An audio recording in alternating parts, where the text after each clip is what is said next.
তোমালোকে কিহৰ কাৰণে ইয়াত আহিলা? আমি আপোনাৰ ওচৰলৈকে নাট্যশাস্ত্ৰৰ জ্ঞান আহৰণ কৰিব আহিছোঁ। সুন্দৰ। এই নাট্যশাস্ত্ৰৰ জ্ঞান জানিবৰ কাৰণে তোমালোক অহাৰ কাৰণে ধন্যবাদ। এতিয়া সেই নাট্যশাস্ত্ৰ কি সেই বিষয়টো মই অকণমান কৈছোঁ। ঠিক সেই নাট্যশাস্ত্ৰৰ লগত জড়িত আমি অকণমান নৃত্যৰ অনুশীলন কৰি আমি নাট্যশাস্ত্ৰৰ বিষয়ে জানি লওঁ। প্ৰথমতে আমি একেলগে অনুশীলন কৰিম। গোবিন্দ গোবিন্দ গোবিন্দ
এতিয়া আমি নাট্যশাস্ত্ৰৰ বিষয়ে তোমালোকে সুধিছিলা। এই নাট্যশাস্ত্ৰত আমাৰ যিবিলাক নৃত্য গীত ইজনে সিজনৰ প্ৰতি ভাল পোৱা মৰম সমাজত থকা যিমানবিলাক হিংসা অসূয়া এইবিলাক নাশ কৰিবৰ কাৰণে যিটো নৃত্যৰ আয়োজন কৰা হৈছে, যিটো নৃত্যৰ আমি প্ৰদৰ্শন কৰোঁ, সেই নৃত্যৰ জৰিয়তে এই গোটেই নাট্যশাস্ত্ৰৰ সৃষ্টি হৈছে। আৰু সেই নাট্যশাস্ত্ৰৰ জৰিয়তে আমাৰ মানুহৰ মনত এটা সংস্কাৰ মন, সমাজখন শৃংখলিতভাৱে যাতে সমাজখন আগুৱাই যাই থাকে তাৰ ব্যৱস্থা কৰাৰ কাৰণে সেই নাট্যশাস্ত্ৰ ৰূপ দিয়া হৈছে। আৰু এই নাট্যশাস্ত্ৰৰ বিষয়ে পূৰ্বৰ পৰা যিমান ধৰণৰ আমাৰ সংগীতৰ ধাৰা আহি আছে, আহি বৰ্তমান সময়ত আমাৰ এই নাট্যশাস্ত্ৰৰ জৰিয়তে গোটেই সমাজখন ক্ৰমান্বয়ে দোপে আগবাঢ়ি আহিছে।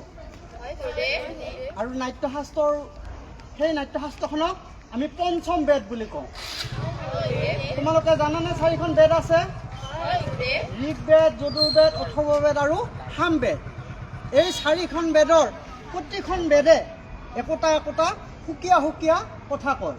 এতিয়া ঋগ্বেদে কি কয় তোমালোকে জানা? ঋগ্বেদৰ জৰিয়তে আমি সেই শ্ৰৱণ শক্তি পাওঁ। আৰু তাৰপিছত আছে যজুৰ্বেদ। যজুৰ্বেদৰ এই যিটো আমাৰ যজুৰ্বেদৰ অভিনয় সেই তাৰ জৰিয়তে পাওঁ। তাৰপিছত আছে অথৰ্ববেদ। আৰু সুন্দৰ এটা ৰস সৃষ্টি হয় অথৰ্ববেদৰ পৰা। আৰু আমি সামবেদৰ পৰা কি পাওঁ? এটা সুন্দৰ সংগীত, সুন্দৰ সুৰৰ যিটো মূৰ্ছনা সেইটো সামবেদৰ পৰা আহিছে। গতিকে এই বেদেই হ'ল সেই পঞ্চম বেদ। আৰু যাৰ পিছত আমি সেই নাট্যশাস্ত্ৰৰ যিটো উত্তম গতি সেইটো হ'ল পঞ্চম বেদ। বুজিলা? তেনেহ'লে আমি গোটেইখিনিয়ে লগ লাগি আকৌ আগৰ দৰে এটা নৃত্য উপভোগ কৰি লওঁ।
ধন্যবাদ।